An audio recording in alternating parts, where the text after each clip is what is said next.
It was the summer of 1969, and the heat in Harlem wasn't just coming from the blazing sun. The tension in the streets was palpable, the air thick with whispered rumors and the heavy scent of imminent conflict. Bumpy Johnson, the undisputed King of Harlem, felt it in his bones. He had weathered more storms than most men could imagine, but this one was different. This one wasn't just about turf. This one was personal.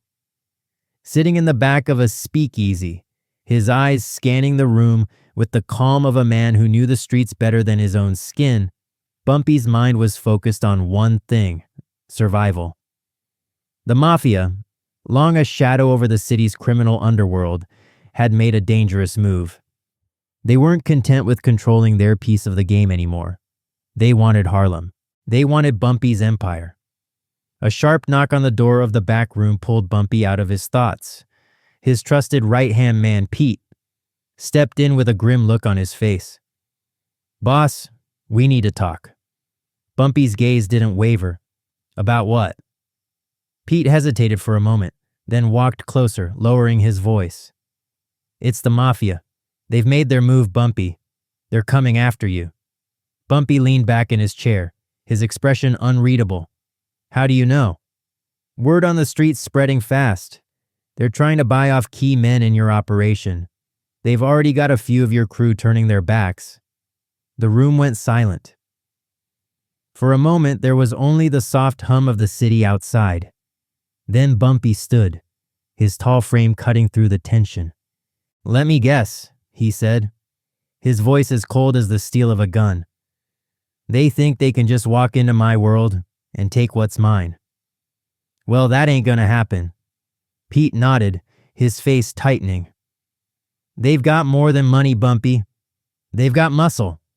Men who aren't afraid to go to war. You're not dealing with street punks this time. They've got the backing of the 5 families. This is the real deal." Bumpy's lips curled into a small, grim smile. "Then it's a damn good thing I've dealt with the real deal before." As Pete turned to leave, Bumpy's mind raced. He knew the Mafia was powerful, but he also knew that power was only half the battle. The real game was about loyalty, and Bumpy had that in spades. He wouldn't let anyone take what he'd built without paying the price. The stakes were higher than ever, but Bumpy Johnson wasn't a man who was easily taken down. This wasn't just about defending his territory. It was about sending a message. The Mafia might have been powerful, but they hadn't learned the rules of Harlem.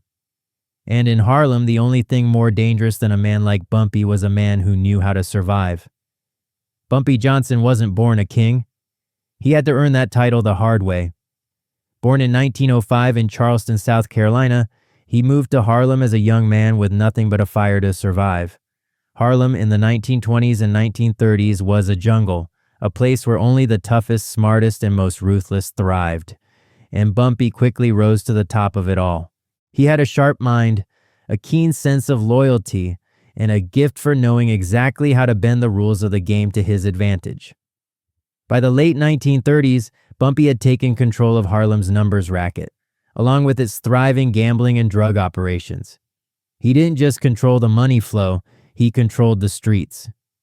Politicians, cops, even the rich folk who lived in the grand buildings, everyone knew that when it came to Harlem, Bumpy was the man. He didn't just survive, he thrived. His reputation was built on more than fear. It was built on respect. In Harlem, the social and political landscape was shifting. The civil rights movement was beginning to gain momentum, and the streets were filled with an energy that would eventually change the country. But in Bumpy's world, the rules hadn't changed. Power was still wielded in dark corners, where deals were made with a handshake and loyalty was forged through blood. The Mafia, the 5 families, had always been a presence in New York, but Harlem had always been Bumpy's. He had weathered their attempts to muscle in on his turf before. He had seen men who were bigger, stronger, and more ruthless than anyone in Harlem fall. But what Bumpy didn't realize was that the Mafia had been planning something far more dangerous this time. They had already begun infiltrating his operation, corrupting the men who had once sworn loyalty to him. But Bumpy was no fool. He knew that if the Mafia thought they could just waltz in and take over Harlem, they were about to learn a very hard lesson. The streets didn't belong to them. They belonged to him. And anyone who thought otherwise was going to learn just how much the price of betrayal could cost. Bumpy's empire wasn't just a criminal organization. It was a community. And no one took what was his without facing the full force of his wrath. The Mafia had made a grave mistake, and now it was time to pay the price. In the weeks that followed, Bumpy could feel the pressure building. The Mafia's moves were more subtle now, but they were growing more dangerous by the day. It started with whispers. Men he'd trusted turning against him, taking meetings with strange faces in dark alleys, going behind his back. Slowly, but surely, the threads of his operation were being pulled apart. Bumpy knew the signs. He'd seen it all before, but never at this scale. The betrayal hit hard. One of his closest men, a trusted lieutenant named Al, had gone missing, and word on the street was that Al was now working with the Mafia. Bumpy didn't need to be told. He knew what that meant. It meant the beginning of the end. Bumpy had never been one to trust easily, but Al had been a fixture in his operation for years. He had been more than just a man on the payroll. He had been a confidant, a brother in arms. The idea that Al could have turned on him, especially for the Mafia, was a wound that cut deep, and Bumpy wasn't one to let his wounds go unanswered. Late one night, Bumpy called a meeting with his most trusted men. The air was thick with tension, the flickering light of the lamplight casting long shadows across their faces. Bumpy's eyes swept over the room, locking eyes with each man. He knew this moment would define the rest of their lives. "We've got a traitor in our midst," Bumpy said, his voice low but full of steel. "The Mafia's trying to take us down from the inside. And it's up to us to make sure they know Harlem belongs to me. To us. No one takes what's ours." His men nodded in agreement. Bumpy didn't need to explain further. They all knew the stakes. The Mafia was too powerful to ignore, but in Harlem, Bumpy was the law. They knew this was more than just a business deal. It was a war. And in war, there was only one rule. You either stand tall or you fall. "The first thing we do is find Al," Bumpy continued. "We find out who's been turning and who's been talking. Then we send a message to the Mafia they'll never forget. We don't negotiate. We don't beg. We take back what's ours, and we remind them who's in charge."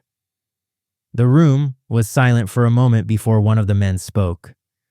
"What if it's too late, Bumpy? What if they've already taken too much?"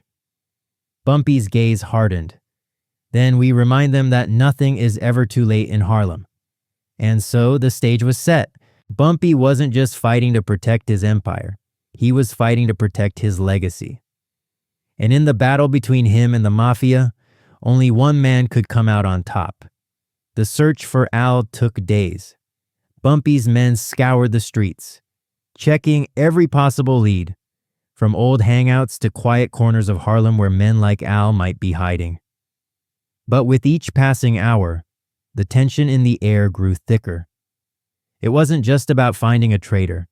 It was about proving a point. No one, not even those closest to him, could betray Bumpy Johnson without paying the price. Finally, after a week of dead ends, Bumpy's crew caught wind of Al's whereabouts. He was hiding out in a rundown apartment on the outskirts of Harlem, a place Bumpy knew all too well. It was the kind of place a man went when he had nowhere left to turn. The kind of place you hid when you knew the people you had once called family were coming for you. Bumpy and his men arrived in the dead of night, the streets eerily quiet under the glow of streetlights. The sound of Bumpy's boots echoed as he made his way up the steps of the apartment building, his every movement deliberate, his mind focused on the task at hand. The Mafia might have been playing a long game, but Bumpy was always one step ahead. He had learned that the key to survival was not just knowing your enemies, but knowing who your friends were, and who could be trusted. Inside the apartment, Al was waiting. Bumpy could sense the tension in the air, even before he walked through the door. There was something different about Al tonight. His usual bravado was gone. replaced by a nervous energy that didn't belong in a man who had once stood by Bumpy's side. Al looked up as Bumpy entered, his eyes darting between the men who stood behind him. For a moment, neither of them said a word. It was as if both men were measuring each other, sizing up what would happen next. But in the silence, Bumpy's presence filled the room like a heavy weight. "You sold me out, Al," Bumpy said, his voice calm but laced with an unmistakable edge. "You turned your back on everything we built together, and now you're hiding like a rat in the corner." Al swallowed hard, his face pale. "Bumpy, He stopped himself, unable to find the right words. He knew there was no excuse, no justification that could fix what he had done. "Don't speak. I don't need your excuses," Bumpy interrupted. His eyes were hard, unforgiving. "You had a choice, Al. You chose to work with the Mafia. You chose money over loyalty. And you thought you could get away with it." Al's voice cracked as he spoke again. "I didn't mean to." But Bumpy's patience had run out. He stepped forward, his tall frame looming over Al, and without warning, slammed his fist onto the table between them. The force of the blow made Al flinch, but Bumpy didn't back down. "You're not a man anymore, Al," Bumpy said, his voice low and dangerous. "You're a liability, and that's the only thing I can't afford right now." Al's eyes widened with fear. He knew what was coming. He had seen it before in the eyes of those who had betrayed Bumpy, those who had tried to take from him what was his. There was no turning back now. Without a word, Bumpy signaled for one of his men to step forward. The man moved swiftly, grabbing Al by the arm and pulling him to his feet. Al, once a trusted ally, was now nothing more than a pawn in a game he had lost. The room was heavy with the finality of it. "You know what happens to traitors, Al," Bumpy said, his voice hardening. "And you know what happens when you make deals with men who don't understand the rules of the streets. The Mafia won't save you now." Bumpy paused for a moment, letting the weight of his words settle in the air. He could have ended it there, but he wanted to make sure Al understood just how deep the betrayal had cut. He wasn't going to let this go unnoticed. "I'm not going to kill you, Al," Bumpy said quietly, "but I'm going to make sure everyone knows what happens to men who think they can betray me." The cold, calculating look in Bumpy's eyes sent a chill down Al's spine. Bumpy didn't need to kill him. His reputation was enough. The streets would speak, and Al would become a cautionary tale to anyone who thought they could challenge the King of Harlem. Bumpy turned on his heel, signaling to his men, "Take him out of here. Make sure he knows what happens when you sell out your own." The next few days were tense in Harlem. Bumpy knew that the Mafia wasn't going to sit idle. They had been playing a quiet game, trying to take control of Harlem's territory without making waves. But Bumpy's actions against Al sent a loud message. The Mafia was no longer in control of this city. Bumpy was. The word on the street was clear. Bumpy Johnson had taken out one of his own men, a man who had once been a part of his inner circle, and left him with nothing but a warning. The message was simple. Betrayal had consequences. The Mafia might have had money and muscle, but Bumpy had the streets, and the streets belonged to him. The fallout was swift. The Mafia tried to make their own moves, sending men to intimidate Bumpy's operation. But Bumpy had anticipated their next move. He didn't rely solely on his own muscle. He used his network of allies, men who had once worked under the Mafia's thumb, but now found themselves loyal to Bumpy. The balance of power was shifting, and the Mafia was losing ground. By the end of the week, Bumpy had regained control. The Mafia's men who had tried to threaten him had been sent a message they wouldn't soon forget.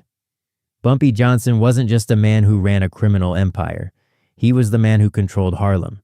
And anyone who forgot that would learn the price of their mistake. Bumpy's reputation as a leader and a king had been solidified, not just through power, but through the respect he demanded. He didn't take betrayal lightly, and he made sure that no one who tried to cross him would ever forget who was in charge. The streets of Harlem had their ruler, and Bumpy Johnson had once again proven that no one, not even the Mafia, could take what was his. After the dust settled, Bumpy Johnson's reputation wasn't just cemented, it was solidified as something unshakable. Harlem had long known Bumpy's name. He was a man who had earned his position not just through strength, but through an acute understanding of the streets, of people, and of the unspoken rules that governed their actions. But what he had done in the weeks following his confrontation with the Mafia was more than a personal victory. It was a reaffirmation of his legendary status. As the Mafia's plans against Bumpy unraveled, their men scattered. They were no longer the shadow that had loomed over Harlem's underworld. Bumpy had made sure of that. But more than their defeat, it was the way Bumpy handled the betrayal that echoed through the streets. When Al, once a trusted man in his inner circle, turned against him, it wasn't the violence that defined the action. It was the swift, calculated way Bumpy made his point. He didn't need to shed blood for every betrayal. He didn't need to wipe out every person who crossed him. Instead, he showed everyone what happens when loyalty is broken. The Mafia had underestimated the kind of man Bumpy Johnson was. They had assumed their money and their muscle could buy them everything, including Harlem. They were wrong. Harlem began to buzz with new respect for Bumpy. He had survived more than just street wars and rival gangs. He had survived the most dangerous of all threats, a betrayal from within. It wasn't just the men who worked for him who saw his strength. It was the entire community. Bumpy Johnson was more than a gangster. He was a symbol of power that transcended the streets. For years, men had feared Bumpy, but after this, they began to revere him. He wasn't just a king because he controlled the numbers rackets or the drugs. He was a king because he understood how to maintain that control. He knew how to keep his allies close and his enemies even closer. He knew how to make a statement without ever lifting a finger to pull the trigger. And that, more than anything, was why Bumpy Johnson's name was etched into the legacy of Harlem. For the Mafia, the loss of Harlem was more than just a blow to their power. It was a humiliating defeat. They had lost to a man who had no reason to bow to them, who had no need for their approval or their money. Bumpy had shown them that no matter how big your empire, you couldn't buy loyalty. And once that loyalty was broken, there was no going back. As the years passed, the story of Bumpy's survival spread beyond Harlem. He became a figure of legend, not just for his ruthless business tactics, but for his ability to rise above the challenges that came his way. Bumpy wasn't just a survivor, he was a leader.